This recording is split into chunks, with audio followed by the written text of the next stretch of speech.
a lot of that proved out to be very accurate in what was happening around us and sort of the different challenge we were facing.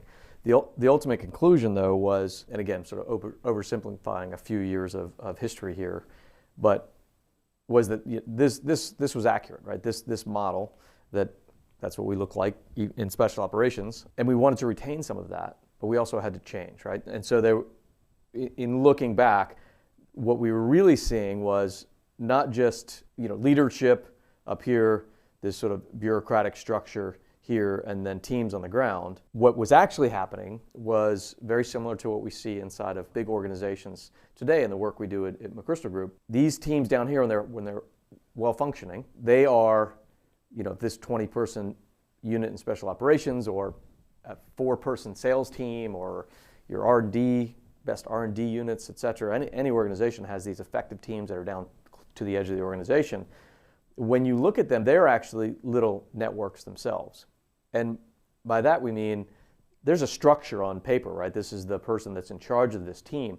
But when a good high-performance team is faced with a real challenge, whether that's in the special operations world or a high-pressure sales scenario, whatever the case may be, they morph away from the org chart and into this sort of network-based dynamic, and expects Chris and Andy to coordinate directly, because Chris is the subject matter expert on one thing and Andy on the other, and she knows if they both come to her through that entire process to make sense of information and pass it back down, they'll move too slowly, right? So high-performance small teams flow in and out of their structured sense and their unstructured sort of network dynamic very quickly.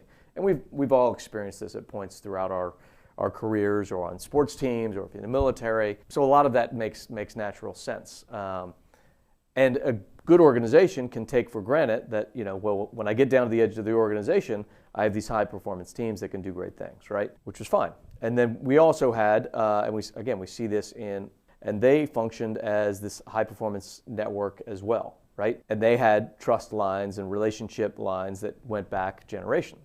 And so that allowed a very flow-based dynamic at the leadership level, much like you find out at the edge of the organization. Of course, they're talking about different things. And then inside, between those two, you have this nicely structured middle. But interestingly, and we'll talk about this a bit more, there are also all these internal network dynamics that exist inside of any big bureaucracy, right? And that wasn't given as much attention out of the gates, but eventually, as I'll discuss here in a moment, there were processes put in place in the way we communicated, pushed information down to the edge of the organization that started to bring forward, highlight, and really maximize both of those systems that existed at this level.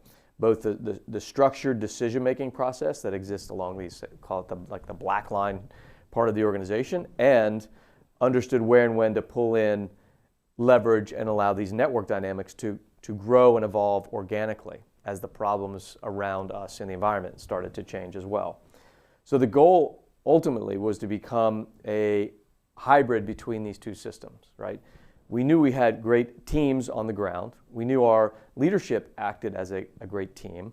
But if we have, team all over the place, and even inside of the structured part of the organization, you might have your sales teams, your research teams.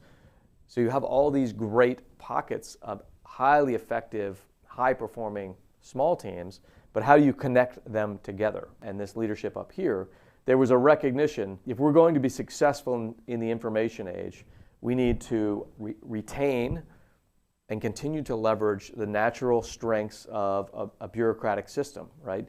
Because it's efficient, it's scalable, it's predictable. You can sit on top of it here and give clear guidance and know that it might take a while, but a week later, a month later, a quarter later, whatever it is, this team here and this team here are going to start to do things based on that guidance, right? So there's a lot to be said for the strengths of a bureaucratic system, even though we like to complain about how slow it is and rigid, et cetera. That's all true, but it's also designed to be that way, right?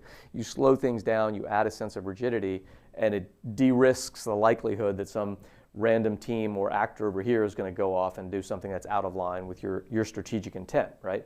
So they're not evil systems. They're just, when they execute the way they're designed to, it oftentimes can lead to frustration when you're in a more dynamic environment, right? When you're facing these sort of distributed network problems that are now all around us, regardless of what industry you're in. So we have to retain that